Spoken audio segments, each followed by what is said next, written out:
as an advocate, as a person who's and when there is a general, let's say, layman like me and many others, Right, when there is a very clear feeling that the courts are not fair, or somehow the courts seem to be compromised, as a right. lawyer, what does that make you feel? It makes me question my decision. It makes me question my training that I've had for 5 years, the stuff that I've been fed with, the things that I've been like conditioned with, and the way I look at judiciary. And being a lawyer, being part of the system, you start understanding a lot of loopholes. You start understanding that, oh, these are not how things actually work. But imagine a layman, right? Like I understand where you're coming from, because for me it might not be as shocking, Hmm. because from I have in my 5 years, or then whatever years I've like practiced or I am practicing, I do see the this side of judiciary, or such a human side of the judiciary, where um, all of these principles are sometimes sort of set aside. But for a layman, they don't look at judiciary like that. They look at it as an institute that's genuinely free, right? Yeah. That's genuinely is able to do stuff as they want to. Hmm. But I would just like to say, and I would like to conclude this question by saying that sometimes there are a lot of all kinds of pressures, Hmm. and once you give your government certain institutions, Hmm. and you give them the ability to run free with them, be it any department, ED, whatever. I don't want to get into the specifics of it, but when you give a government such a free hand, and a government has such a free hand, and the public is busy discussing Hindu Musalman and Ram Mandir and India Pakistan and Shubman Gill and Virat Kohli and all these people, then then you will have a government which will always use the agencies to their benefit. And I have no shame in saying that BJP has used it. BJP has used it. BJP has used it to break parties, break oppositions, buy people, and they have made a joke of your vote. If I'm being very honest, whatever last few elections have been, your vote is a joke. It is not as effective today as we think of it to be, because, like I said, and it's systematic. It's been going for so long, and they know the game. They know how to distract people while they keep pushing in all these real things. And yeah, let's. I just all we can hope is to slowly see people realizing this, and then doing their own bit. Hmm. Now, I mean, just to, I think we've covered a lot, but I have this question where, like, is there, for example, if there's any ruling by the High Court or any ruling by the Supreme Court, Right. is there room for interpretation of what that might mean? Like, and I ask this with respect, with the very shocking removal of Sonam Wangchuk from the site of protest. Right. That was it was a very disturbing and quite shameful to see what had happened. But the Delhi Right. police justified, saying this is what the High Court asked us to do. We are following the law. Now, reading, when you read the verdict, I'm like, wait a minute, but Right. nothing like that. What happened was mentioned, but then it Yeah. was justified that this is the interpretation of the judgment. Is there room for Right. interpretation like that? See, when usually when there's a clear direction, it is very specific, and there is not supposed to be any room for interpretation.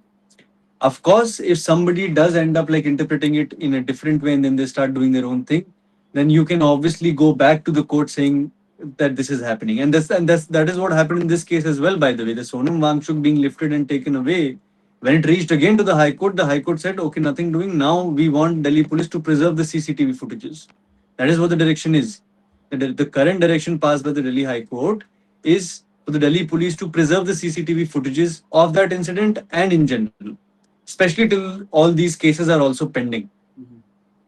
And it's more than I feel what is happening now with the Delhi police and the government as well, that they have this, I don't know what kind of a overconfidence that they have, that le- which led them to also lathi charge these people, and which will now also lead them to interpret the court however they want to.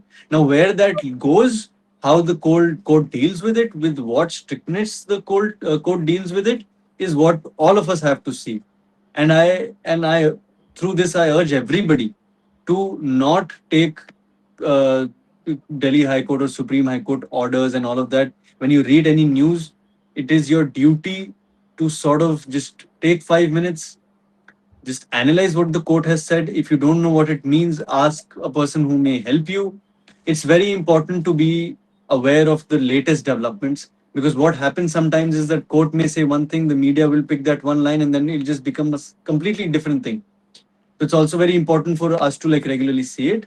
But yeah, like you said, there's no supposed to be a room for interpretation, but people do end up sometimes interpreting it in a way they are not supposed to do it. And then that is when the courts again come into the picture. And yeah, I think we can be hopeful, like I said, that Well, the courts will take and will do whatever they're supposed to do. well, I think in the over the course of this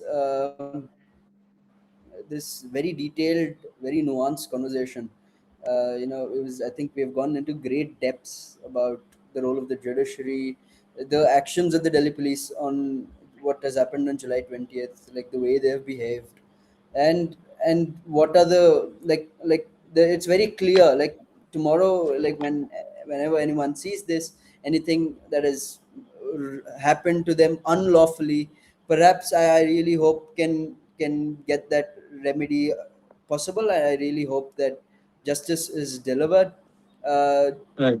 well, tomorrow the Supreme Court's going to hear two petitions, if I'm not wrong, regarding this case. There are multiple petitions, because multiple people have in their own way they have made their own cases as to what, like how they were affected with the police. But yes, the two main petitions are one that arise from the Delhi Jantar Mantar violence, Mhm. and the other that arise from the Bihar AK-47 Correct. petition. So these two are the main petitions, you can say, in a way. So now, I mean, now that this week, I think all of us are going to be looking at our courts, the way they act, because it's going to set a precedent. Today, I think the Right. youth of the country has set a precedent, saying that, you know Exactly. what, if you're going to mess up, you have to take accountability. We saw thousands and thousands and thousands of students and the you and very evidently disgruntled youth and middle class with this get come onto the street, not only in Delhi but Right. everywhere. So I think now the ball is in the court, quite literally. Yeah. Yeah. So now, And I would like to say one thing to mhm, end it all. yeah, I genuinely believe so. I've been like, obviously, we have all read this, that courage is indeed contagious. mhm, And people must realize that if the general public will get courageous, sometimes the agents of your state, be it some policemen, some judges, some lawyers, whatever, they all will have that courage. And then everybody will start contributing in their own way and start raising voice against a force which we all know is extremely invincible.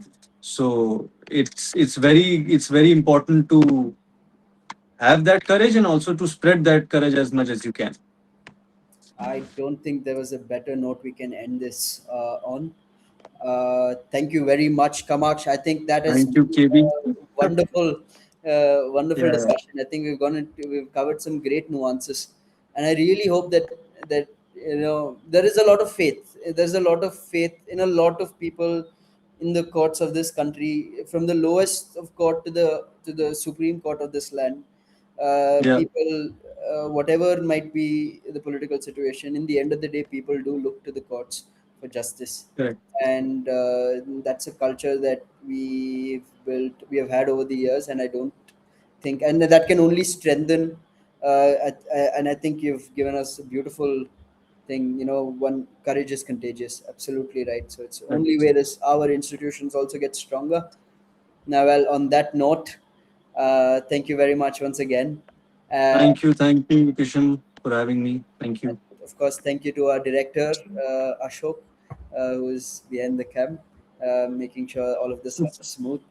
Uh, well, we'll see you in the next episode. Uh, stay tuned, because always you always have a second opinion, because it's always worthy to take another look. Thank you. Absolutely.